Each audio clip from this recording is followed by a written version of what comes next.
Voltamos e vamos continuar mais temas no programa de hoje. 1/3 da nossa vida a gente passa dormindo. No geral, a gente sabe que é um tempo de recuperação do organismo.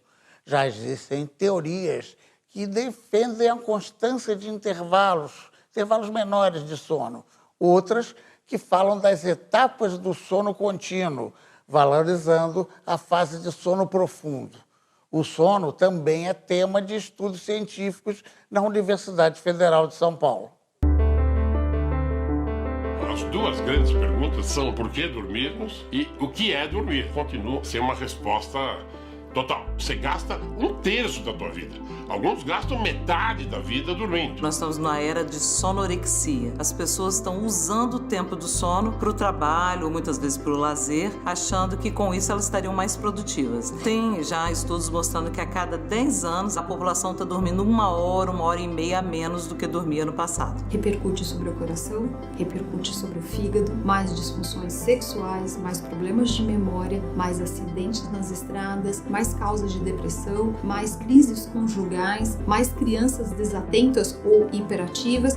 Todos os setores da sociedade são afetados de forma diferente pela privação de sono. A nossa sociedade é muito permissiva, né?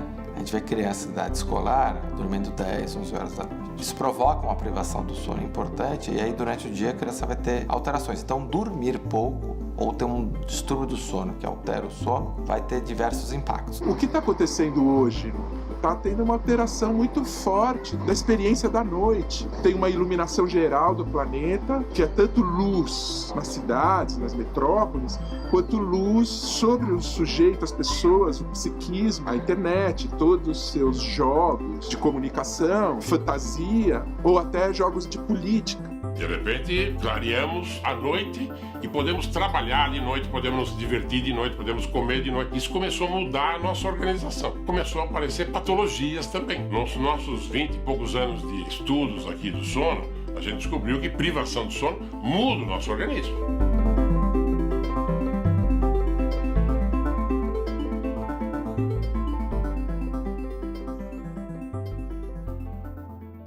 Eu iniciei na Escola Paulista de Medicina em 1975. Meu doutorado era com um professor que eu já conhecia. A ideia era descobrir qual receptor a maconha acionava no cérebro para que ela tivesse a ação dela. E ele já tinha descoberto que privando de alimento mudava a ação da maconha, privando de sono mudava a ação da maconha também. Tudo sugeria que a maconha talvez atuasse pelo sistema dopaminérgico. Eu usei então haloperidol, que era um bloqueador dopaminérgico, durante 4 semanas. Aí eu retirava o haloperidol, dava supersensibilidade nos receptores, coloquei a apomorfina, os animais brigavam e quando eu pus a maconha, não aconteceu isso. Aconteceu exatamente o contrário. Eles ficaram catatônicos e parados, diferente da privação de sono que os animais brigavam, tanto com a apomorfina como com a maconha. Bom, isso acabou com a minha tese. Eu não sabia o que fazer, meu orientador ficou muito chateado e eu fiquei perdido. Falei, o que será da minha vida? Nesse momento veio uma luz. Eu falei, professor, posso continuar com privação de sono? Ele falou, faça o que você quiser. E aí foi minha primeira publicação, estourou no mundo científico. E naquela época não existia nada. Não existia classificação do sono, não existia congressos de sono, não existia nada. Como que você podia acessar o sono de uma pessoa? Entre 70 e 80, teve uma grande revolução que foi a descoberta da polissonografia, o exame do sono. Agora você acessa o sono, você sabe quais são os defeitos, você pode estudar os defeitos e fazer com que isso possa ser corrigido com tratamentos específicos que foram desenvolvidos nessas décadas.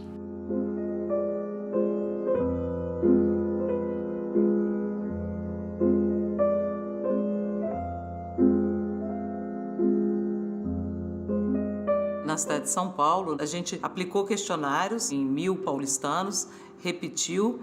Depois, em 2007 e 2015, a gente trouxe esses pacientes para, além dos questionários, fazer o registro da polissonografia. Na literatura, existia que a apneia, que se para de respirar durante a noite, atingia 2 a 4%, que foi uma pessoa dos Estados Unidos que publicou. E eu via na prática que jamais, que era muito mais do que aquilo. E eu sonhava em pegar uma amostra representativa da cidade, levar para o laboratório, colocar sob polissonografia, e nós conseguimos isso em 2007. Não era de 2 a 4. era 32,9% da população tinha apneia. 1/3 da população tem apneia, de 20 a 80 anos. Foi a grande descoberta da época que a gente conseguiu produzir e ser líder. Hoje ainda nós somos liderança de trabalhos científicos de sono no mundo. No Brasil, nós revolucionamos a ciência com o tema sono. Com isso, a gente tem pesquisas em diferentes áreas. Por exemplo, sono e dermatologia, sono e reprodução, sono e sexualidade, sono e acidentes, sono e apneia. O sono, às vezes, era visto como uma coisa passiva, foi visto que é ativo, principalmente durante o sono REM. O nosso cérebro está com atividade semelhante da vigília, então toda a medicina começou a ser vista de uma maneira que você tem que investigar seu paciente durante o dia, mas também durante a noite, porque ele pode estar tendo um problema do sono que está gerando aquele problema que está levando ele a um cardiologista, a um endócrino. Tanto dormir mal pode levar a diversas doenças cardíacas, metabólicas, como também, se você tem um problema de saúde, tem uma doença cardiológica, respiratória, você vai dormir mal. E na criança tem uma situação diferente do adulto, que o adulto em geral, quando está privado de sono, o adulto cai de sono, né? Mas a criança não. Ela tende a responder com alteração do comportamento. Ela fica mais hiperativa, fica muito irritada e às vezes tem problema de atenção. E é um momento importante do desenvolvimento da linguagem, né? Mesmo na idade pré-escolar, então, quando a criança está desenvolvendo a linguagem, ou mesmo quando começa aos 7 anos, começa a ter desenvolvimento acadêmico, aprender a ler, escrever, o pensamento abstrato, a criança vai ter dificuldade para aprender.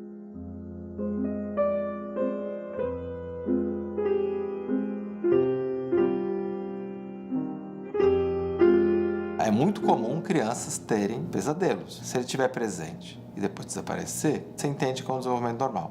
Mas o sonho, de repente, ele pode se repetir e ficar muito constante. E muitas vezes ele é um reflexo do que aconteceu durante o dia. Então, tem um efeito psicológico importante. Por exemplo, se a criança está submetida a abuso. A criança não fala isso. Ela não diz para o adulto, fulaninho está batendo em mim, foi inconveniente comigo. A criança não tem essa linguagem para aprender, mas isso se manifesta com um sonho. O fenômeno disso visto na criança é o que a gente vê no adulto. O adulto, por exemplo, que foi para a guerra ou foi vítima de um sequestro, muitos deles têm o que a gente chama do estresse pós-traumático. O sonho, de certa forma, tem a ver com a pessoa e ele representa algo. A psicanálise viu isso de forma importante. Com a Primeira Guerra Mundial, apareceram por toda a Europa os sonhos traumáticos das pessoas que retornavam da guerra. E isso dava um curto-circuito na hipótese do Freud de que o sonho é uma realização de desejo, porque se sonhava com a violência, com o risco de morte repetidamente. Então, esses caras, ao mesmo tempo que sonhavam com a violência, eles não dormiam direito, eles acordavam. Porque aquilo passava a ser, na experiência pessoal, como se fosse concreto, como se estivesse correndo risco de morte de novo. E aí a gente vê o elemento histórico. A gente vê que alguma coisa da cultura, do que os homens estão fazendo, altera. Mudou o sonho. Benjamin, falando sobre esses mesmos caras, diz: esses caras não contam mais a história. Faz sentido, eles não conseguem organizar um sonho, eles não conseguem contar uma história.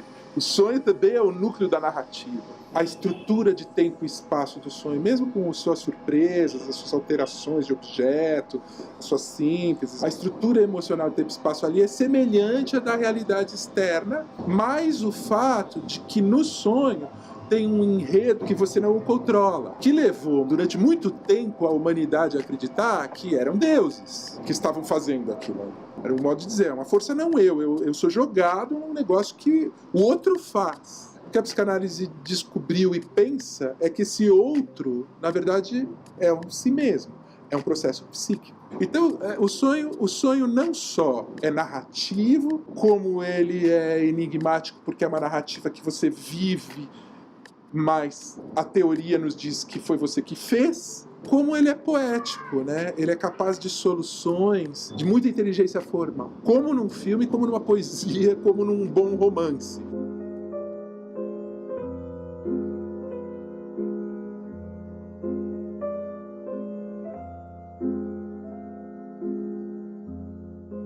A sonolência causa no motorista a mesma coisa que o álcool causa. Quando você tem 50 mil mortes nas estradas brasileiras por ano, e quando você vai investigar, pelo menos 50% é relacionado com sono, porque esses motoristas estão sonolentos, a carga de trabalho é muito grande, privação de sono embutida, uso de substâncias para se manter ativos, uma apneia de base, obesidade. Isso foi base para um projeto de lei que motoristas profissionais classe C, D e E, que estão acima do peso, que têm história de ronco, que são sonolentos, deveriam fazer uma avaliação do sono, ver se ele está seguro para dirigir, porque ele bota em risco a vida dele e de outras pessoas. O problema está que muitas vezes a polissonografia ainda é um exame ou privado ou por convênio. Quando a apneia é grave, o melhor tratamento é o CPAP, um compressor de ar, que ele joga um ar no nariz do paciente, então esse ar abre a respiração. Nem convênio médico, nem o SUS paga o tratamento desses pacientes. Então o que nós precisamos? Um SUS que faça isso. Até pensei em desenvolver um CPAP popular, tal. Ainda está na minha cabeça isso, mas ainda não conseguimos. Uma doença prevalente como a apneia do sono não tratada, o gasto é muito maior do que se fornecesse um CPAP, pelo menos para aquele paciente que tem 30 paradas por hora, é sonolento e ainda é um motorista profissional, ele obrigatoriamente tinha que estar recebendo esse aparelho, né? Pessoas de regiões mais privadas, econômica e socialmente, têm mais distúrbio do sono, necessidade de trabalhar, se deslocar do local da casa para o emprego, então a insônia é mais prevalente. Como também a gente viu um padrão interessante de apneia. Ela foi mais prevalente no homem de classe social alta, talvez pelo aporte de comer mais, engordar, ser mais sedentário, como as mulheres numa classe social mais baixa. Elas entram na menopausa mais cedo, pelo estresse, pelo padrão alimentar. Então, a menopausa é associada com a apneia, porque cai o hormônio que estimula a respiração. Ou seja, todas as classes sociais são submetidas à privação de sono em diferentes escalas, diferentes motivos, mas o resultado final culmina com uma diminuição de tempo de sono que vai causar um detrimento da sua saúde. A gente evoluiu, mas temos ainda muito que avançar na formação do profissional, na informação ao leigo, né? Tem muita gente sofrendo com problema de sono sem saber que ele pode recorrer a profissionais da área de saúde, no atendimento na universidade. Então, eu acho que é um papel de educação, de divulgação e de políticas públicas, né? De levar para o governo que a gente pode diagnosticar e tratar melhor essas pessoas, que isso vai tornar uma sociedade mais produtiva e mais saudável. Nós passamos a orientar muitos no Brasil e formar médicos de sono. Formamos mais de 2, 3 mil médicos, né, que começaram a construir laboratórios no Brasil inteiro e começaram a disseminar também ensino em outras universidades. Nós somos a única universidade que tem uma disciplina completa sobre sono e nós temos a pós-graduação. Ou seja, se a gente atuar tanto na área da graduação, da pós-graduação e profissionais da área de saúde, a ideia é alertar mesmo para a importância do sono e como fazer para o tratamento das doenças. Então, isso eu acho que é nossa meta para o futuro. Continuar o que a gente vem fazendo, estimular o sistema público a detectar e tratar os problemas de sono, que vai fazer com que nossa sociedade se torne muito melhor. A revista famosa Science, alguns anos atrás, listou 125 perguntas não respondidas pela ciência. 2 delas eram sobre sono. A gente não sabe por que a gente dorme até hoje, a gente acredita que seja reparação, manutenção do nosso dia, da vigília, mas a gente ainda tem muito que descobrir sobre sono, que é importantíssimo para esses novos cientistas do país. Falar sono é incrível, sono é mistério, venham estudar mais ciência e dentro das ciências, o sono é uma das mais cativantes e excitantes, com certeza. Mais e novas informações sobre o sono. Nesse vídeo do Espaço Olá Ciência, esses assuntos são explicados.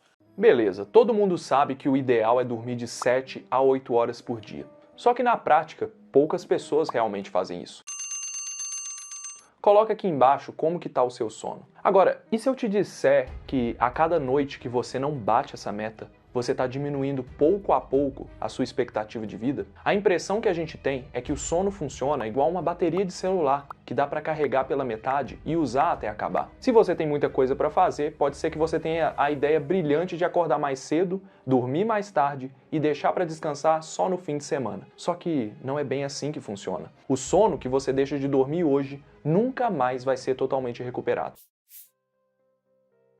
A gente sabe que o sono é necessário não só para os humanos, mas para todos os animais. Até as abelhas e as baratas têm que dormir. Uma das explicações possíveis é que o sono foi o jeito que a natureza inventou para economizar energia num horário que já não ia dar para fazer muita coisa. Mas isso não explica por que nós, os humanos, temos que dormir.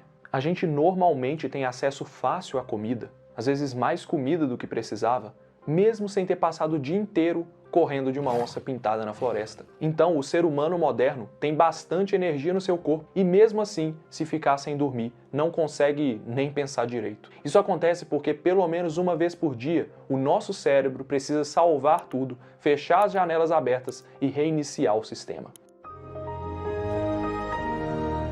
Mas ele só consegue fazer isso durante um período muito específico do dia, ou melhor, da noite. A sonolência que a gente sente de noite tem a ver com 2 sinais que o nosso cérebro recebe. Número 1, o cérebro tem um termômetro do cansaço. Durante o dia, o nosso corpo libera moléculas chamadas de adenosina, que vão sendo coletadas pelos neurônios o tempo todo que a gente passa acordado. As adenosinas vão se acumulando até a hora que já não tem mais espaço para elas. E nessa hora, o cérebro entende que a gente está acordado há muito tempo. Então, ele começa a trabalhar mais devagar e o resultado é a sensação de cansaço. Esse termômetro do cansaço é muito fácil de enganar. A cafeína, por exemplo, não deixa a adenosina chegar nos neurônios e mantém a gente alerta, como eu falei nesse vídeo aqui sobre o café. Mas por outro lado, cafeína demais e principalmente à noite pode te dar a falsa impressão de que você não está cansado e até causar insônia. Mas voltando aos sinais da sonolência, número 2, o cérebro tem um relógio interno. O cérebro tem sensores que detectam a luz do sol e funcionam como um relógio interno. Lá para o final da tarde, quando o sol se põe, a falta de luz faz o nosso cérebro liberar um hormônio chamado melatonina. Ao contrário do que muita gente pensa, a melatonina não funciona igual um sonífero.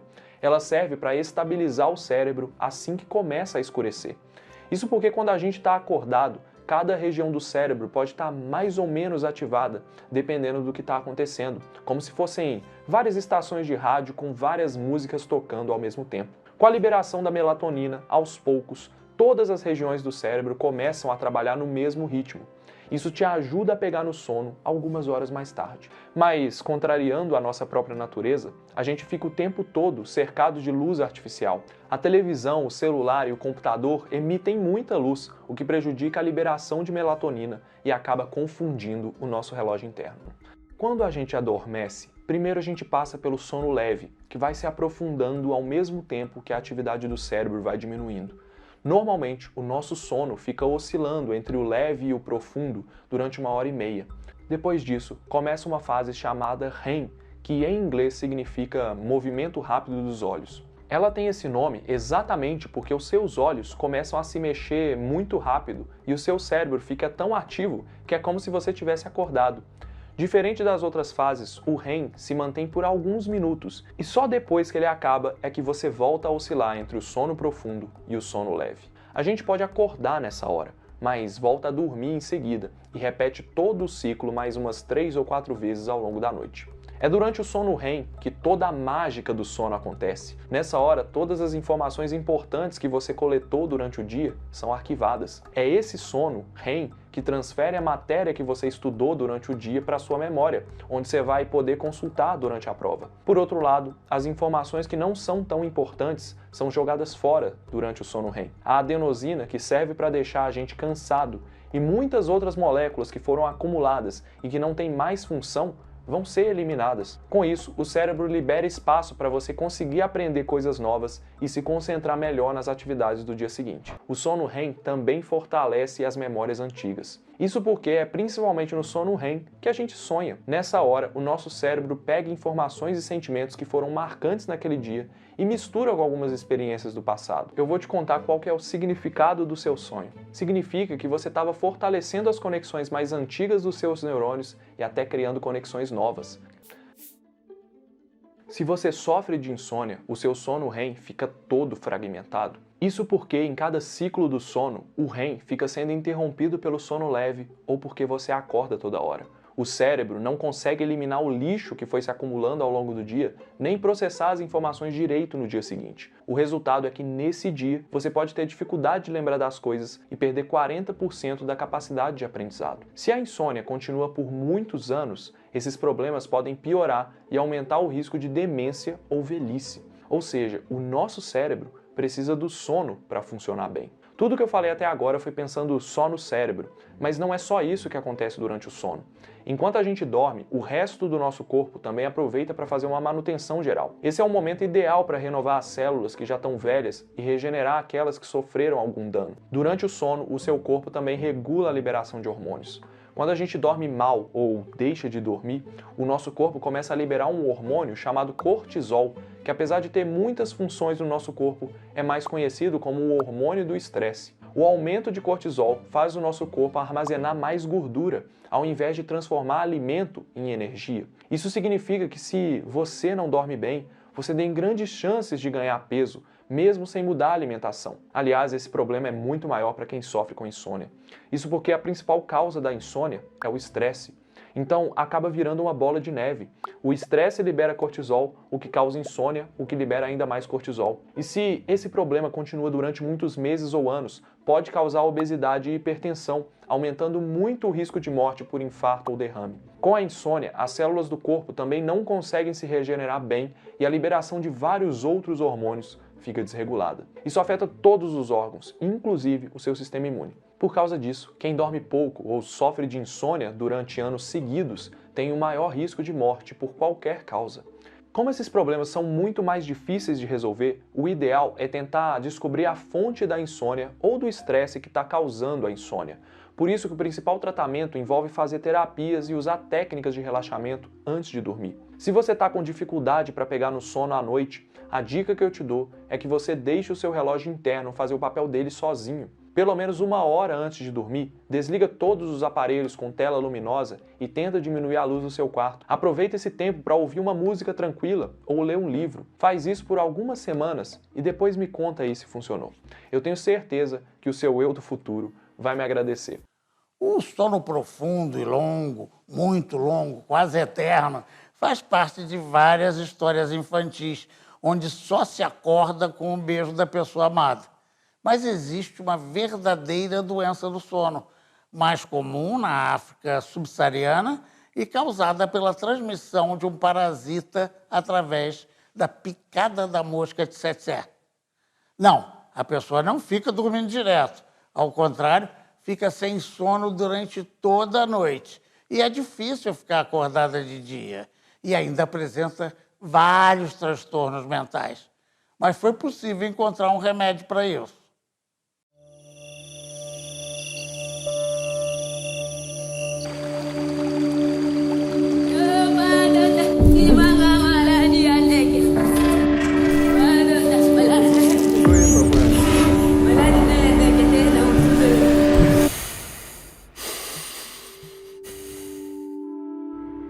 Le cauchemar de tout docteur, c'est de tuer son patient.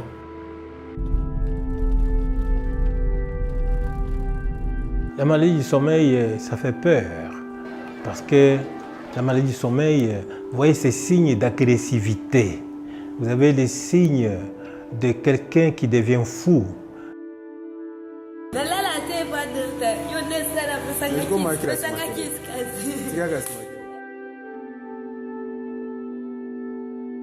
La maladie du sommeil ou la trypanosomiase humaine africaine, c'est une maladie infectieuse parasitaire parce qu'elle est transmise par la mouche tsetse. The fly injects a parasite that circulates, goes into the blood, the lymph nodes, and later on will go in the central nervous system. And then eventually, if they don't have treatment, they will fall into a coma and die. The last decades of the 20th century have been very productive in terms of new treatment, but nothing happened for those very neglected populations.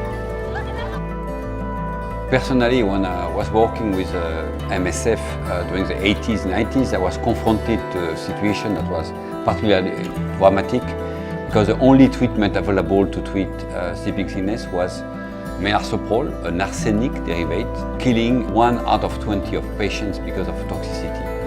It was described by patients as fire in the veins. Dans mes prières, j'ai dit, Dieu, est-ce qu'il n'y a pas moyen d'éclairer ces chercheurs pour qu'ils trouvent un médicament facile à prendre pour soigner ces gens qui meurent, ne fût-ce qu'un comprimé. The first step has been to improve the situation with a combination of nifurtimox and eflornithine, called NECT. So this is NECT, and all this is for one patient. Le NECT, c'est un bon médicament, et très efficace et qui guérit plus facilement. Mais c'est la logistique qui est lourde parce que c'est fait, il faut transporter ces cartons et l'amener dans le milieu où il y a des malades. Souvent, ils sont dans des forêts, ils sont dans des villages. This treatment is available only for the second stage of the disease, so you need to go through a very difficult and painful lumbar puncture that every patient needs to be confronted with. Ceux qui viennent à l'hôpital, on est obligé de les garder parce qu'on doit contrôler la perfusion. Ça doit se donner en intraveineuse. And the consequence is we wanted to have an oral treatment to treat all the stages of the disease. So we started our research on this field with a basis that one class of drugs, nitromidazole, was having an effect on this sort of parasite. So we have organized a data mining of all the different compounds of nitromidazole coming from university, coming from pharmaceutical company. One presented the characteristic of what we were looking for, a molecule that was called fexinidazole, and it was developed during the 80s and abandoned because of lack of interest of developing a product for parasitology. Sanofi had the molecule, but we partnered with DNDi, who brought their experience from preclinical research and being able to do the clinical trials in these very difficult to reach areas. We started the study in 2012 in DRC and Central African Republic. It was incredible to have to think about how you would do sophisticated clinical research in an unsophisticated setting. La RDC est un grand pays et la logistique elle est lourde. There was poor infrastructure, lack of scientific lab equipment, no one trained on doing clinical research, and the political instability in these regions. To overcome these challenges, we had to bring electricity. We had to bring microscopes. We also brought some technology like internet and satellites to make sure we would have the connection. We did training of 200 people in good clinical practice, in pharmacovigilance, to make sure that they could comply with what is needed to have a new drug registered according to international standards.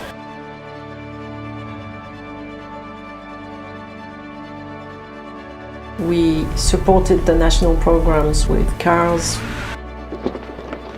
with boats, to go and look for patients. We work with the best teams, those that know how to diagnose these patients, those that are treating these patients.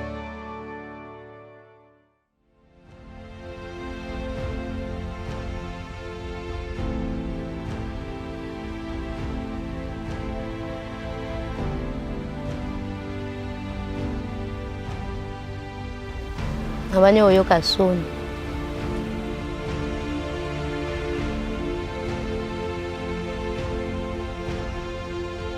Pana nabelaki, nakomaki makasi, nalamba, nakenda zamba, nalamba kitoko pe na bana nanga toza bien. Tata ilo te makasi na nzo. Patients can be treated much closer to where they live. On a confiance aux patients et c'est bien.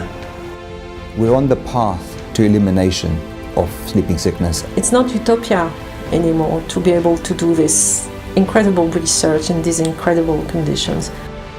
If we bring the right partner together, we can achieve the best science for a very neglected population. Le Fexi, d'abord, il rejoint mon rêve.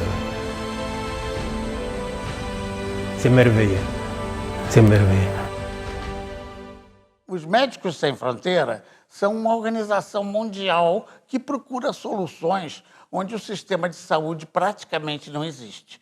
Por isso, vive de colaborações voluntárias. A pandemia de Covid-19 pegou por surpresa todo o mundo. enquanto lamentamos muito o sofrimento que está causando às populações e continuamos a tentar apoiar onde ela é mais intensa, como no norte da Itália ou no Irã, temos que seguir pensando em mais de 70 países onde Médicos Sem Fronteiras tem projetos e onde as pessoas continuam a necessitar da nossa ajuda. Pessoas, muitas vezes as mais esquecidas, presas em conflitos, em epidemias de sarampo, em epidemias de malária e contam com o nosso apoio, onde somos quase o único acesso à saúde que elas têm. Contamos com a vossa ajuda para poder estar presentes nestes lugares e não deixar estas pessoas cair no esquecimento. Tchau, até a próxima.